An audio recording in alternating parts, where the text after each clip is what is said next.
আসসালামু আলাইকুম। আন্তর্জাতিক সংবাদে আপনাদেরকে স্বাগত।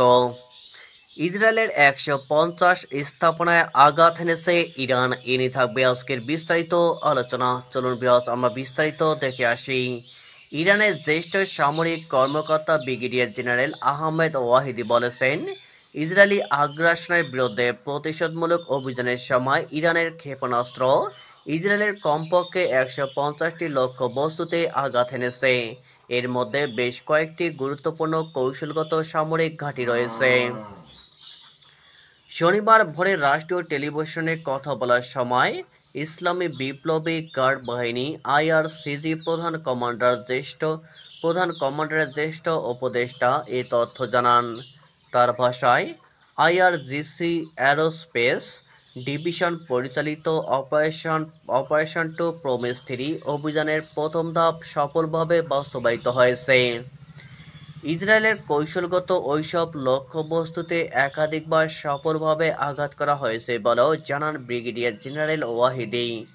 বিশেষ করে নেভাতিম বিমান ঘাঁটি ও ওবদা বিমান ঘাঁটির কথা উল্লেখ করে তিনি বলেন, এইসব ঘাঁটি অধিকৃত অঞ্চলে উত্তর, মধ্য ও দক্ষিণাঞ্চলে অবস্থিত। এইসব ঘাঁটিতে কমান্ড ও নিয়ন্ত্রণের পাশাপাশি ইসরায়েলের ইলেকট্রনিক যুদ্ধকেন্দ্র ছিল। পাশাপাশি ইরানের যেসব ঘাঁটি থেকে আগ্রাসন চালানো হয় তার মধ্যে এ দুটি ঘাঁটিও অন্যতম। এছাড়া তেল আবিব শহরে অবস্থিত ইসরায়েলের তেলনভ বিমান ঘাঁটিতেও হামলা চালানো হয়েছে বলে জানান ব্রিগেডিয়ার জেনারেল ওয়াহিদি।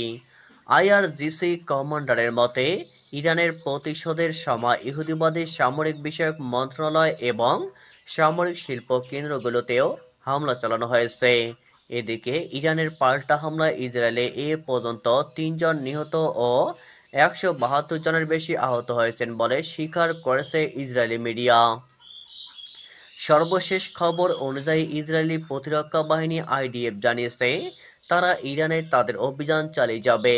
অন্যদিকে ইরানও বলছে ইসরায়েলের বিরুদ্ধে ইরানের হামলা অব্যাহত থাকবে। ইরানের জ্যেষ্ঠ সামরিক কর্মকর্তাদের বরাত দিয়ে এ প্রতিবেদনে এই তথ্য জানিয়েছে সংবাদ সংস্থা ফার্স। ইরানের সশস্ত্র বাহিনীর মুখপাত্র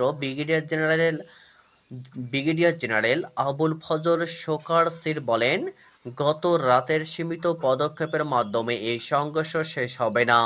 ইসরায়েলি হামলা অব্যাহত থাকবে, আর এ পদক্ষেপ হামলাকারীদের জন্য খুবই বেদনাদায়ক ও দুঃখজনক হবে।